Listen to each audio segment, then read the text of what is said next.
여러분, 혹시 자사고 학비 생각하면 어떤 느낌부터 들어?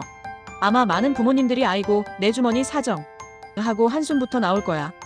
오늘은 이 전국 자사고 학비라는 녀석, 겉으로 보이는 부담금 뒤에 숨겨진 진짜 투자금이 얼마나 되는지, 그 이면의 진실을 내가 속 시원하게 파헤쳐 줄게. 이게 2025년 9월 학교알림이에 공시된 자료, 그러니까 따끈따끈한 2024학년도 교비회계 결산서 기준이니까 믿어도 좋다. 우리 같이 이 재밌는 탐험을 시작해볼까? 그래, 인정할 건 인정해야지. 전국 10개 자사고의 연평균 학비 무려 1,389만 원이야. 야, 이 돈이면 요즘 유행하는 명품 가방 몇 개 사고도 남고 아니면 유럽 여행 한번 시원하게 다녀올 수도 있는 금액이지. 듣기만 해도 막 부담스러운 금액인 거 나도 알아. 이 학비 안에는 입학금, 수업료, 운영 지원비는 물론이고 방과 후 활동비, 급식비, 그리고 가장 비중이 큰 기숙사비 같은 수익자 부담금까지 다 포함되어 있어. 특히나 자사고는 전원 기숙사 생활을 하는 곳이 많아서 이 수익자 부담금이 꽤 높은 편이거든.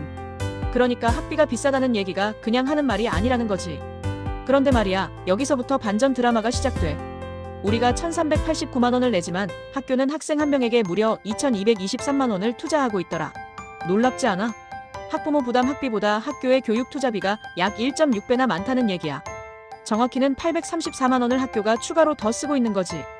이건 그냥 돈을 더 낸다는 수준이 아니라 마치 부모님이 낸 등록금에 학교가 나는 교육에 진심이야 하면서 자기 돈을 더 보태주는 격이라고 보면 돼.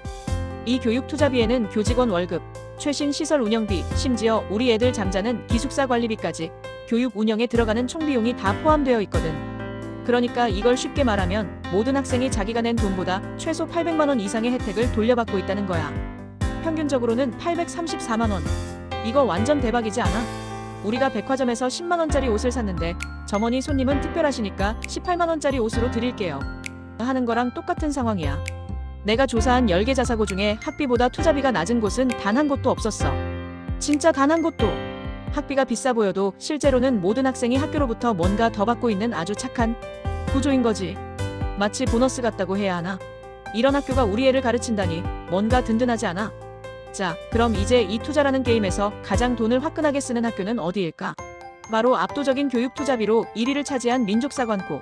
학생 1인당 무려 3,825만 원을 쓴대. 이야, 이 정도면 거의 모개인 과외 선생님 몇 명 붙여주는 수준인데.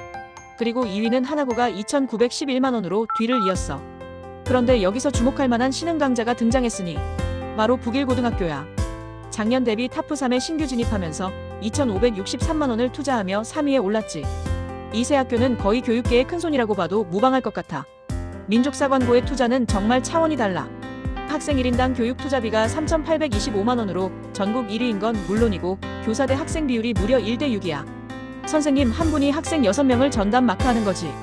무슨 사립학원도 아니고 학교에서 이 정도면 거의 VIP 퍼스널 트레이닝 수준 아니야? 특히 인적자원 운영에만 약 2,012만 원을 투입하는데 이게 투자 비중 1위야. 대부분의 수업이 15명 이내 소규모 연구 중심 수업으로 진행되고 최상위 교수진을 모셔오기 위해서 과감하게 비용을 투자한다고 해. 여기선 학생 한 명 한 명을 거의 국가대표급으로 키우려는 듯한 의지가 느껴진달까? 이번엔 가성비의 제왕을 한번 만나볼까? 학비 대비 가장 큰 혜택을 주는 학교, 바로 북일고등학교야. 이 학교는 학생 한 명한테 2,563만 원을 쓰는데 우리가 내는 학비는 1,063만 원밖에 안 돼. 계산해보면 학교가 무려 1,500만 원을 더 부담해주고 있다는 거지. 와우, 이 정도면 거의 뭐 반값 등록금이 아니라 반이 반값 등록금에 가까운데 내가 낸 돈보다 학교가 더 내주는 돈이 훨씬 많아. 이렇게 되면 학부모님들은 기분 좋게 그래, 학교가 나보다 더 열심히 투자하는구나 하면서 어깨 한번 으쓱할 수 있는 거 아니겠어? 북일고 외에도 1,000만 원 이상의 플러스 알파를 제공하는 혜자 학교들이 또 있어. 하나고는 학부모가 낸 학비보다 1,172만 원을 더 투자하고 현대청운고도 1,077만 원의 혜택을 주고 있지. 북일고는 한화그룹의 든든한 지원을 받아서 1,500만 원이라는 어마어마한 혜택을 제공하고 있고 말이야. 이 세 학교는 학비보다 1,000만 원 이상을 더 학생에게 투자한다는 공통점이 있어. 이 정도면 거의 로또 당첨된 기분으로 학교 다니는 거 아니겠어? 학생들 입장에서는 복 터진 거지 뭐. 자, 그럼 이제 전국 자사고 10개 학교의 실질 교육 투자 현황을 한눈에 살펴보자.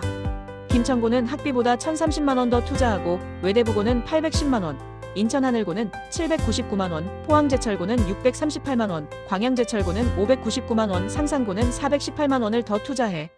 심지어 민족사관고도 학비 자체가 워낙 높아서 그 차이가 적어 보이지만 그래도 98만 원을 더 투자하고 있어. 보다시피 모든 학교가 학비 대비 투자비가 높은 플러스 구조를 가지고 있다는 걸 알 수 있지. 그러니까 우리가 내는 돈이 단순히 지출이 아니라 투자로 돌아온다는 걸 명심해야 해. 마치 주식 투자했는데 최소한 본전은 건지고 이득을 보는 느낌이랄까? 아니, 근데 정부 지원금도 많지 않다고 하는데 어떻게 이렇게 막대한 투자가 가능하냐고. 그 비밀은 바로 대기업 모채 재단의 전폭적인 지원에 있어. 하나고는 하나금융그룹, 북일고는 한화그룹, 현대청운고는 현대중공업, 그리고 포항제철고와 광양제철고는 포스코교육재단이라는 든든한 백그라운드가 있거든. 이 재단들이 학교 운영에 필요한 재원이 부족할 때마다 장학금은 물론이고 재단 전입금이라는 이름으로 아낌없이 돈을 넣어줘서 교육의 질을 최고 수준으로 유지할 수 있는 거야. 뭐랄까, 재단이 학교에 든든한 재벌 삼촌 역할을 해준다고 보면 딱 맞아. 투자의 질도 그냥 양적으로만 많은 게 아니야. 어떤 학교는 학생 복지와 기숙사 관리에 정말 진심이더라고. 하나고등학교를 한번 볼까? 이 학교는 학생 수 대비 급식 및 기숙사 관리 비용이 무려 1,088만 원으로 전국 1위야. 이건 단순히 먹고 자는 문제 해결을 넘어서는 수준이지. 월 1회 외출 외에는 주말 포함 전기간 기숙사 생활이 원칙인데 그만큼 아이들이 쾌적하고 안전한 환경에서 생활할 수 있도록 인적 자원 다음으로 학생 복지와 교육 격차 해소에 예산을 집중 투자하고 있어. 밥 잘 먹이고 잠 잘 재우는 게 공부의 기본이라는 걸 아주 잘 아는 학교인 셈이지. 어쩌면 우리 집보다 더 잘 먹고 잘 자는 거 아니야? 부럽다 얘들아. 그럼 반대로 학비 부담이 가장 적은 학교는 어디일까? 가성비도 중요하지만 애초에 가가 낮으면 더 좋잖아. 1위는 광양제철고야. 유일하게 1,000만 원 미만인 980만 원. 거의 뭐 1,000만 원의 벽을 허물어버렸지. 2위는 포항제철고가 1,011만 원, 3위는 북일고가 1,063만 원으로 뒤를 이어. 광양제철고가 이렇게 학비가 낮은 건 다른 학교에 비해 기숙사 수용률에 약간 차이가 있어서 수익자 부담금이 상대적으로 낮기 때문이야. 하지만 투자 대비 학비는 역시 혜택이 어마어마하지. 혹시 자사고는 보내고 싶은데 학비가 좀 부담스럽다 하는 부모님들은 이 학교들을 눈여겨보면 좋을 거야. 자, 이제 거의 막바지야. 다시 한번 강조하지만 우리는 학비만 봐서는 안 돼. 교육의 규모를 봐야 해. 한 교육 전문가의 말처럼 그래서 이 모든 데이터를 종합해서 우리 부모님들을 위한 자사고 선택 가이드를 한번 정리해봤어. 최고의 교육 환경을 원한다면 투자 총액 1위인 민족사관고가 답이야. 무려 3,825만 원을 투자하니까. 나는 무조건 가성비를 외치는 스마트한 부모님이라면 실질 혜택 1위, 즉 가성비 1위인 북일고를 주목해줘. 1,500만 원의 혜택이 기다리고 있을 거야. 그리고 우리 아이가 쾌적한 환경에서 먹고 자고 공부하길 바란다면 최고의 학생 복지에 투자하는 하나고가 정답이야. 기숙사와 급식에 집중적으로 투자하고 있거든. 마지막으로 그래도 학비 부담은 최소화하고 싶다 하는 부모님들을 위한 최저 학비 부담 학교는 광양제철고가 980만 원으로 떡하니 자리 잡고 있어. 어때? 이 정도면 자사고 선택 이제 좀 더 명확해지지 않았어? 여러분, 오늘 내가 하고 싶었던 말은 이거 하나야. 자사고 학비는 단순히 비용이 아니라 미래를 위한 투자라는 거지. 우리가 겉으로 보는 높은 학비 뒤에는 훨씬 더 높은 가치의 교육 환경과 든든한 재단의 아낌없는 지원이 숨어 있다는 사실을 잊지 마. 보이는 금액만 보고 너무 놀라지 말고 그 뒤에 숨겨진 보이지 않는 혜택에 주목할 때 우리 아이에게 가장 현명한 학교 선택을 해줄 수 있을 거야. 돈만 보는 것이 아니라 가치를 보는 현명한 부모님이 되길 바라며 내 이야기는 여기서 마칠게. 고마워.